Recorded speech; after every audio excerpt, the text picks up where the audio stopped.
My grandfather gave 11 grandchildren identical Christmas gifts the year before he died. 10 of us received a $50 Visa gift card tucked inside a holiday card he'd signed himself, in the careful block lettering that was starting to show the slight tremor he refused to discuss.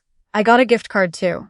But as I was pulling on my coat to leave his house that December night, he caught my arm at the front door, glanced once over his shoulder toward the kitchen, and pressed something into my hand without saying a word.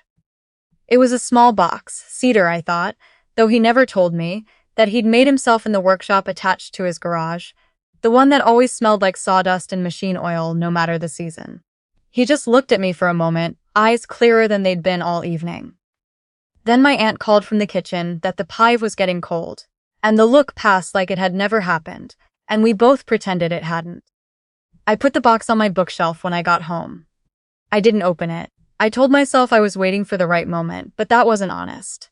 The truth was, I wasn't ready to feel whatever was inside it. My grandfather and I had always shared something the rest of the family couldn't quite name. He wasn't sentimental in the way some grandparents are. He didn't keep photo albums splayed out on the coffee table or cry at graduations. But he paid attention in a way that most people don't. He remembered details. He noticed the small things that other people let slide.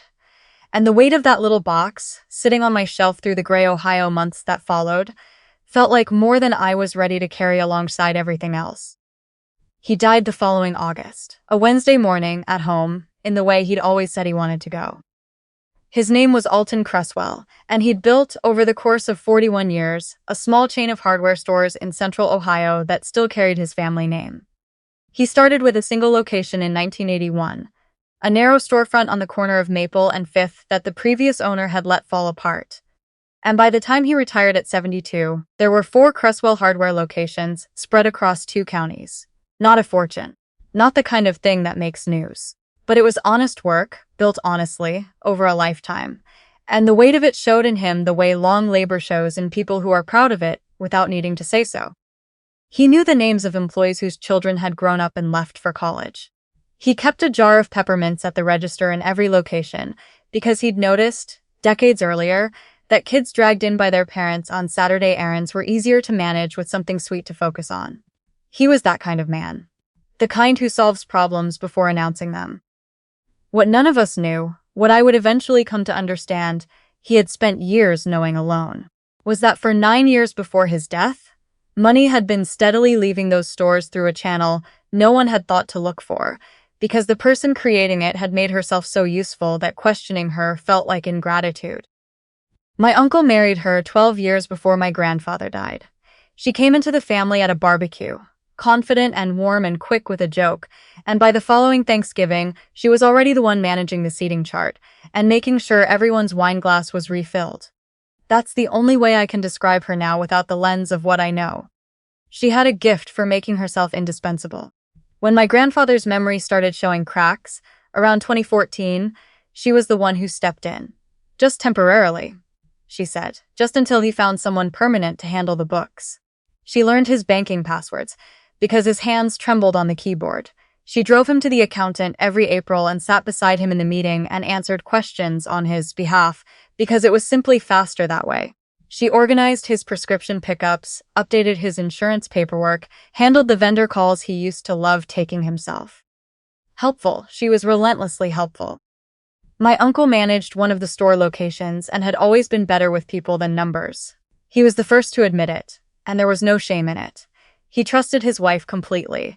The whole family trusted her. I didn't distrust her either, not in any way I could have articulated. But I'd noticed, over the years, a quality she had that I couldn't name at the time. She adjusted what she said depending on who was in the room. In front of my grandfather, she'd mention how much the stores were struggling with supply chain costs, shrinkage, thin margins. 20 minutes later, talking to my cousin near the cooler at a family reunion, she'd say the locations were holding steady, nothing to worry about. I'd filed those moments away without a framework for them. They were just things I'd noticed. The way you notice a small smell in a wall before you understand there's a pipe leaking behind it. I do bookkeeping for small businesses, freelance for about 8 years, picking up clients through referrals, restaurants mostly, a few retail shops, a dental group. I know what healthy books look like. I know what books that have been tidied up before someone looks at them look like. It's not dramatic knowledge. It's the kind you accumulate quietly, until one day you realize you can read a financial statement the way other people read a paragraph, and the things that don't belong announce themselves before you've consciously registered them. I opened the cedar box 6 weeks after my grandfather's funeral. A Sunday afternoon, coffee going cold on my kitchen table, bookshelf across the room. I thought he gave it to you. He pressed it into your hand himself. Stop being afraid of it. The box held two things, a folded note in his block print that read, "For Danny, when you're ready," and a USB drive, small and gray, the kind you buy in a 3-pack at a drugstore. I held the note for a long time before I crossed the room to my laptop. There were 3 folders on the drive. The first was labeled Accounts and contained scanned bank statements going back to 2013, alongside a spreadsheet filled with my grandfather's shorthand. Abbreviations and notations I recognized immediately because I'd grown up watching him keep records this way, in the same style of green ledger books he'd used since the 80s. The second folder was labeled WB Consulting and held 29 invoices, each one billing Cresswell Hardware LLC for something described as inventory consulting services, at amounts ranging from $800 to $4,500 per month, irregular enough in their timing to avoid a simple pattern but consistent enough, over 9 years, to add up. The company name on every invoice was WB Consulting Group. There was no web presence for WB Consulting Group. There was no registered business filing for WB Consulting Group in the state of Ohio. Her maiden name was Braxton. The third folder contained a single video file. The file name was In Case I Forget. I pressed play, and my grandfather looked at me from the screen, sitting at his kitchen table in the afternoon light from the window behind him, wearing the same flannel shirt he wore every weekend for as long as I could remember. He looked like himself. More himself, honestly, than he'd seemed in the last couple of years, when his thoughts would drift mid-conversation and he'd lose the thread of what he'd been saying. He said my name first. He said he was sorry for what he was about to put on my shoulders, and that he hoped I'd understand why he hadn't been able to put it on anyone else's. He'd noticed the first irregularity in 2016, he said. An invoice for a consulting service he hadn't ordered and didn't recognize. He'd asked about it and gotten a smooth explanation, something she'd arranged to help optimize the supply ordering. She'd taken care of it, no need to worry. He'd let it go. But he'd written it down. He kept writing things down in the journals in his workshop, because his memory had stopped being something he could rely on, and he needed the paper to do the remembering for him. Over years in journals, the details had accumulated into something he couldn't explain away. He hadn't told my uncle, he said, because his son loved his wife and an accusation without proof is just cruelty. He hadn't told the family for the same reason. He'd tried twice to raise questions with the store's accountant, but she was always there, translating his concerns into something manageable before they could become anything else. He said he'd been afraid that by the time he worked out how to handle it cleanly, his mind wouldn't be reliable enough to handle it at all. That was why he'd made the video, in case I forget. He looked directly at the camera, directly at me, it felt like, and said he'd watched all of his grandchildren over the years, and he knew which one would understand what she was looking at when she looked at the numbers. He said he wasn't asking me to burn anything down. He was asking me to make sure the truth had somewhere to land. The video was 4 minutes and 30 seconds long. I watched it 4 times before I could stand up from my chair. I want to be honest about what came next, because there's a version of this story where I call a lawyer immediately and show up somewhere with everything in a folder. That version accomplishes nothing.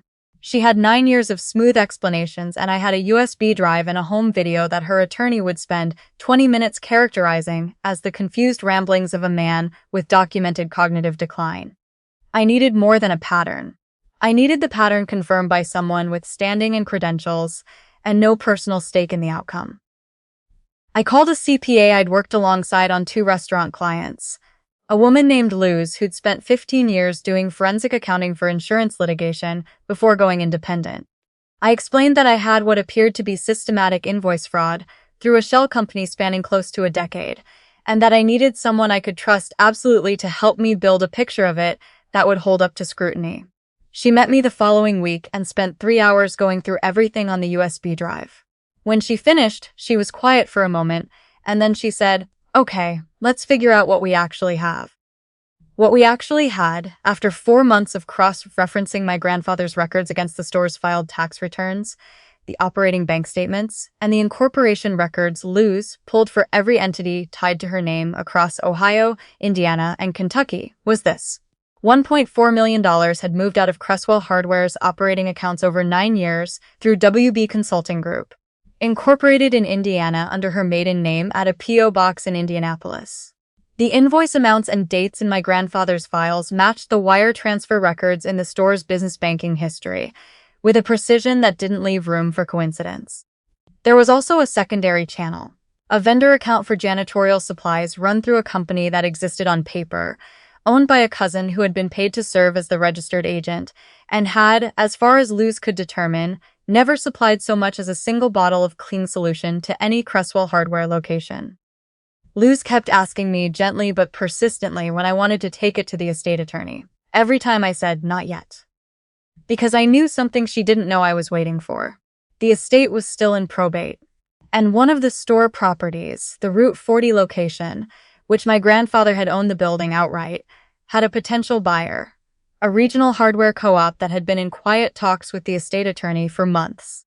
When a sale like that moved to the letter of intent stage, the estate would be required to provide audited financial statements as part of formal due diligence. A third-party auditor, with legal standing and full access to the books, would be looking at the exact same records we'd been looking at. My evidence would not arrive as a grieving granddaughter's accusation. It would arrive as the confirmation of what an independent audit was already finding. I waited for the letter of intent. It took 6 more weeks. The day the estate attorney received it, I was sitting across from him with Luz beside me and a 3-inch binder between us. He was a precise, unhurried man who asked clarifying questions for nearly an hour, without showing anything else on his face. Then he excused himself, made 2 calls in the hallway, came back, and told us he'd need to convene the family and the store's existing accountants within the week. I told my uncle the night before that meeting. I drove to his house and sat at his kitchen table. The same table where she had poured my grandfather's coffee at Christmas, where she had leaned over and patted his hand while explaining something about the store's finances to whoever was in earshot, and I laid out what I had found and how I had found it. I had rehearsed this conversation. It didn't matter. He sat very still while I spoke, and when I finished, he put his face in his hands and stayed that way for a long time. When he looked up, he said quietly, "I didn't know. I believed him. I believe him still." The betrayal was layered specifically to require his trust as much as my grandfather's. She had needed them both. The meeting with the attorney, the family, and the accountants lasted most of a Thursday. By the end of it, the estate had enough documentation to file a civil complaint, and the co-op's due diligence process had been formally paused, pending the court-ordered audit. She called me that night. Not with anger at first. She started with warmth, which was somehow worse. She said she hoped we could talk privately before things got out of hand. She said family was complicated, and she thought I probably understood that. She said my grandfather had been confused in his last years about certain business arrangements she'd put in place to help him, and that she had documentation she was certain would explain everything. She spoke for nearly 5 minutes. I told her I had watched my grandfather's face on a video he'd recorded himself at his own kitchen table, on a day when his eyes were clear and his voice was steady, and his thinking was sharp enough to walk me through 9 years of evidence he'd assembled by hand. I told her he had not been confused. He had been patient and precise, and he had trusted me to take what he'd built and make sure it didn't disappear after he was gone. There was a pause on the line I felt more than heard. "You had no right to go through his private things," she said. Her voice had changed. "He gave them to me," I said. "He pressed them into my hands himself, at his front door on a December night. That's the difference between his things and mine." She didn't call again. The civil suit named WB Consulting Group and her personally. Her attorney attempted to have the USB files excluded on grounds that they'd been improperly obtained from a private estate. An argument that collapsed within 2 hearings once the estate attorney demonstrated that the files had been voluntarily transferred to me by the deceased as part of a documented personal gift, witnessed by family members, in the months before his death. The court-ordered audit confirmed every figure Luz and I had documented, plus an additional $90,000 through the janitorial supply channel we hadn't fully traced. Within 5 months, the majority of her liquid assets were frozen. Within 8, she settled. agreeing to return $980,000 through a combination of liquidated accounts and the forced sale of two properties, including one she had purchased in her own name in 2019, using what the settlement agreement described carefully as funds improperly diverted from Cresswell Hardware LLC. Not everything was recovered. Some of it was simply gone, spent in the years when there was no one looking. But most of it came back. My uncle filed for divorce 3 weeks after the civil complaint was filed. He did it without fanfare. Nobody asked him about it, and he didn't offer explanations. He went back to managing the 5th Street location, the original store, where he had worked the counter since his early 20s. He was good at it. He always had been. The Route 40 store sold to the co-op as originally planned, once the legal cloud cleared. The remaining 3 locations were placed into a family trust with professional management brought in to run the operations. A woman with 2 decades in retail management who had run a regional chain in Indiana before relocating back to Ohio. Within a year, all 3 stores were turning margins my grandfather would have recognized as healthy. The photograph went up at the 5th Street location about a month after the trust was finalized. My grandfather in 1981, standing in front of that first storefront in the original painted sign's shadow, wearing a flannel shirt, squinting against what must have been a bright October sun. Someone hung it near the register, at about eye level, where he used to stand on the mornings he came in early to open. I drove out there on a Tuesday afternoon in late fall, almost exactly a year after I'd opened the cedar box. The parking lot was the kind of busy that small hardware stores always have on weekday afternoons. A contractor's van backed up to the loading area. A retired man in a cap, looking at a display of weather stripping near the window. A woman loading lumber into the bed of her pickup with the efficient movements of someone who's done it 100 times. I sat in my car for a few minutes, watching, before I went in. He hadn't left me a test. I'd thought of it that way for a while, but I don't think that's what it was. He'd left me a job. He'd watched each of us over years in the quiet, steady way he watched everything. And he'd chosen the one who would understand what she was looking at and not look away from it. It wasn't a sentiment. It was a judgment. And it was so exactly like him, practical, unsentimental, precise, that standing in that parking lot, I almost felt like he was somewhere in the building behind me, asking a customer if they'd been helped yet. I went in. I stood in front of his photograph for a long time, long enough that my uncle, coming out of the back with a clipboard, noticed and came to stand beside me for a moment, without either of us saying anything. Then a customer needed help finding a specific drill bit, and he went to help them, and I went to find the light switch covers I'd needed for 2 months, and had driven past 2 other stores to avoid buying. The cedar box is still on my bookshelf. The USB drive lives in a fireproof case in my closet, because I'm not the kind of person who throws away something irreplaceable, and I know now that it is. But the box stays where I can see it.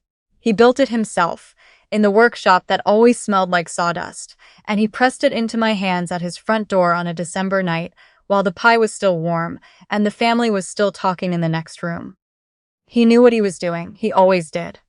It just took me a year to stop being grateful and start understanding that the two things are not the same.